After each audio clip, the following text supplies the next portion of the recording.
National rifles অ্যাসোসিয়েশনের দেয়া দীর্ঘ এক বক্তৃতায় রিপাবলিকান প্রেসিডেন্ট প্রার্থী Donald Trump president Joe Biden প্রণীত আগ্নেয়াস্ত্র নিয়ন্ত্রণ সংক্রান্ত আইন শিথিল করার প্রতিশ্রুতি দিয়েছেন। এই দিন ট্রাম্পের প্রতি সমর্থন জানিয়েছে সংস্থাটি। আমেরিকার আগ্নেয়াস্ত্রের অধিকার বিষয়ক শীর্ষক এই সংস্থাটি 2016 সাল থেকে চলতি বছরের নির্বাচন পর্যন্ত পরপর 3টি নির্বাচনে ট্রাম্পকে সমর্থন করেছেন। ডালাসে সংস্থাটির লিডারশিপ ফোরামে তাদের হাজার হাজার সদস্যের প্রতি নভেম্বরের নির্বাচনে ট্রাম্প তার প্রতি সমর্থন দেওয়ার আহ্বান জানিয়েছেন। ট্রাম্প তার ওই বক্তৃতায় বলেছেন, আমাদেরকে আগ্নেয়াস্ত্র মালিকদের ভোট দেওয়ার সুযোগ করে দিতে হবে। এনআরএ সদস্যদের উদ্দেশ্যে ট্রাম্প বলেছেন, আমার ধারণা আপনারা বিদ্রোহী মানসিকতার, তাহলে এবার বিদ্রোহ করুন এবং ভোট দিন।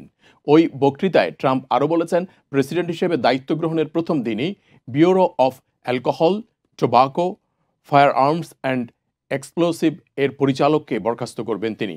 আমেরিকার আগ্নেয়াস্ত্র সংক্রান্ত আইন প্রয়োগকারী ATF এর বিরুদ্ধে আগ্নেয়াস্ত্রের মালিকদের প্রতি কঠোর হবার অভিযোগ তুলেছেন ট্রাম্প। তিনি এই সংস্থাটির বিরুদ্ধে অযৌক্তিক কারণে আগ্নেয়াস্ত্র মালিকদের লাইসেন্স বাতিলেরও অভিযোগ তুলেছেন। ট্রাম্প তার বক্তৃতায় বলেছেন, আমার দ্বিতীয় মেয়াদে দ্বিতীয় সংশোধনীর উপর বাইডেন প্রশাসনের প্রতিটি আঘাত আমরা নষ্ট করে দেব। তাদের আঘাতগুলো প্রতিনিয়তই তীব্র আকার ধারণ করছে। তার বক্তৃতার পরে ট্রাম্পের বিরুদ্ধে আগ্নেয়াস্ত্রের মালিকানার আকাঙ্ক্ষাকে জননিরাপত্তার চেয়ে বেশি অগ্রাধিকার দেওয়ার অভিযোগ করেছেন বাইডেন প্রশাসন।